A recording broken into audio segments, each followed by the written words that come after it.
We move on now, and Pope Francis has died following a stroke and heart failure, the Vatican have announced, prompting mourning across the world's 1.4 billion Catholics. Global leaders and faithful have paid tribute to the pontiff, remembered for his humility, compassion and interfaith outreach. Meanwhile, cardinals will meet today to plan his funeral, expected between the 25th of April and the 27th of April, with world leaders, including Donald Trump, expected to attend. The progressive pontiff, known for championing the poor and clashing with traditionalists, wished to be buried at the Basilica of St Mary Major.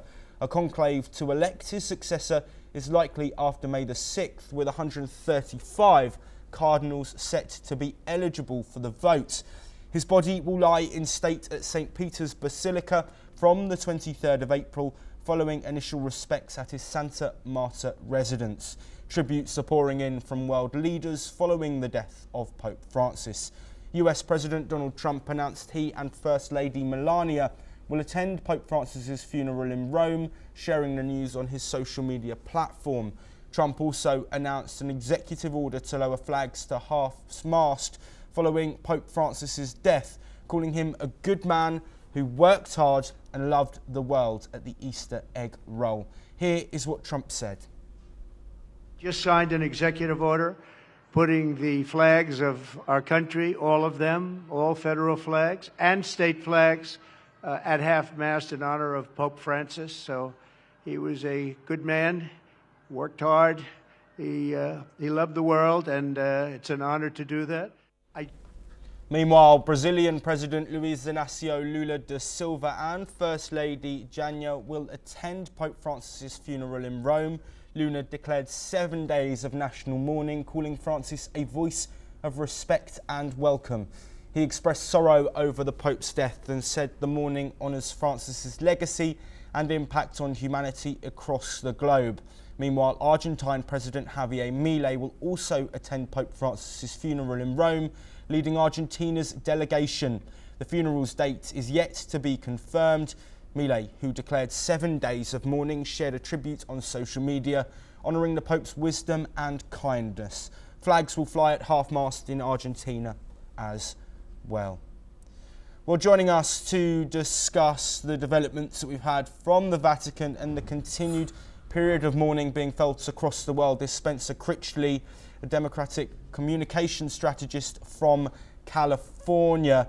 Spencer, thank you ever so much for joining us. As so much of the world continues to mourn but also celebrate Pope Francis's life, we had the news of what it was that led to the pontiff's passing. For you personally, looking at Pope Francis's life, what will he be remembered most for? I think he's likely to be remembered for what he set out to do as his mission, which was to actually emulate the life of Jesus as well as his namesake, St. Francis of Assisi. And in both cases, that meant emphasizing the central message of Jesus, which was love. At times, if you read the New Testament of the Christian Bible, Jesus almost gets exasperated with his followers when they're constantly asking him to explain arcane details of his teachings, and he says, look, basically this comes down to love. And I think that we saw that in Pope Francis's life, emulating that message of being a humble servant of people instead of a grand leader over them. He lived a life of poverty, drove around in a very small car, did away with the fancy jewels and fancy clothes, and expressed concern for migrants, as Jesus did for the stranger among us. Also expressed deep concern for the environment and all the creatures of the world, as did St. Francis. In some ways, though, that also made him very controversial. Certainly here in the United States, there is a strong right wing of the Catholic Church in the United States, and many of them dislike this Pope intensely because they reject the liberalizing tendencies of the modern world, essentially. This is part of the reaction against liberalism broadly. To me, I think it's telling that they were angry at a person who, as I say, was fulfilling his mission to actually emulate Jesus, the creator of the church they themselves claim to serve.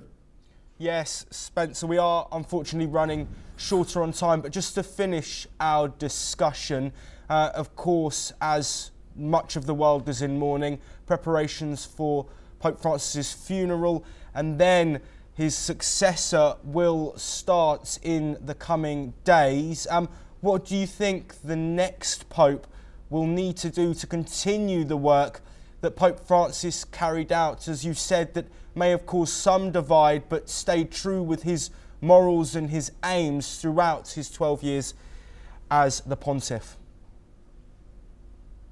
Well, I don't think too many of us can have too much insight into the process, but I would speculate from the outside that there will probably be some kind of doctrinal struggle, because it's not only in the United States, but in Rome and around the Catholic world that there is this deep disagreement about the modernizing trend that began with Vatican II many years ago, versus going back to the conservative version of the Catholic Church. And so I imagine this could be a turning point for the Church, either a continuation of the legacy of Pope Francis or a veering away from it, and in fact even a reversal back towards the past. Spencer Critchley, thank you ever so much for joining us, providing your insights and your words there. Of course, as the mourning continues, the messages from world leaders continue to pour in for Pope Francis, and celebrating his life, we will be across all of those.